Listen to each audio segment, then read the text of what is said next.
دیکھیے نگراں وزیر اعلیٰ خیبر پختونخوا محمد اعظم خان کی گزشتہ ہفتے کی مصروفیات۔ نگراں وزیر اعلیٰ محمد اعظم خان نے کہا ہے کہ سرکاری افسران فرائض کی انجام دہی میں کوئی دباؤ قبول نہ کریں۔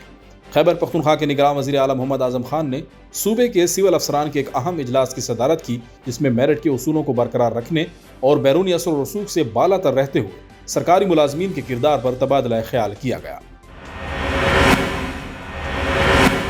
نگراں وزیر اعلیٰ خیبر پختونخوا محمد اعظم خان نے صحت کارڈ اسکیم کے تحت مفت علاج معالجے کی بندش کا نوٹس لیتے ہوئے متعلقہ حکام کو ہدایت کی ہے کہ صحت کارڈ اسکیم کے تحت علاج معالجے کی بحالی کے لیے ترجیحی بنیادوں پر اقدامات اٹھائے جائیں اور اس سلسلے میں اسٹیٹ لائف انشورنس کمپنی کو بقایا جات کی فوری ادائیگی کا انتظام کیا جائے۔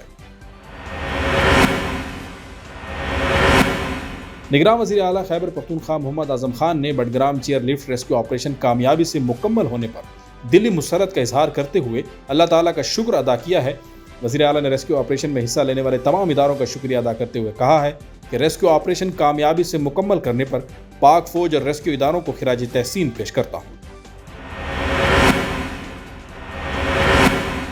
خیبر پختونخوا تعلیمی بورڈز کے تحت میٹرک سالانہ امتحانات نتائج 2023 کا اعلان کر دیا گیا ہے۔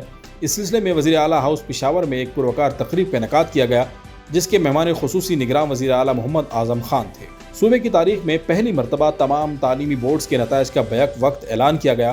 تقریب سے اپنے خطاب میں نگراں وزیر اعلیٰ محمد اعظم خان نے میٹرک کے سالانہ امتحانات میں نمایاں کارکردگی کا مظاہرہ کرنے والے طلباء، ان کے والدین اور اساتذہ کو مبارکباد پیش کی اور کہا ہے کہ امتحانات میں شاندار کارکردگی کے پیچھے طلباء، ان کے اساتذہ اور والدین کی انتھک محنت شامل ہے، جس پر میں انہیں خراج تحسین پیش کرتا ہوں۔ نگراں وزیر اعلیٰ خیبر پختونخوا محمد اعظم خان نے جنوبی وزیرستان میں دہشت گردوں اور سیکورٹی فورسز کے درمیان جھڑپ میں سیکورٹی اہلکاروں کی شہادت پر تعزیت کا اظہار کیا ہے۔ وزیر اعلیٰ نے شہداء کے اہل خانہ سے دلی ہمدردی کا اظہار کرتے ہوئے شہداء کے درجات کی بلندی اور پسماندگان کے لیے صبر جمیل کی دعا کی ہے۔ وزیر اعلیٰ نے کہا ہے کہ دہشت گردی کے خلاف جنگ میں سیکورٹی فورسز نے لازوال قربانیاں دی ہیں۔ قوم کو سیکورٹی فورسز کی قربانیوں پر فخر ہے اور دہشت گردی کے خلاف جنگ میں پوری قوم سیکورٹی فورسز کے شانہ بشانہ کھڑی ہے۔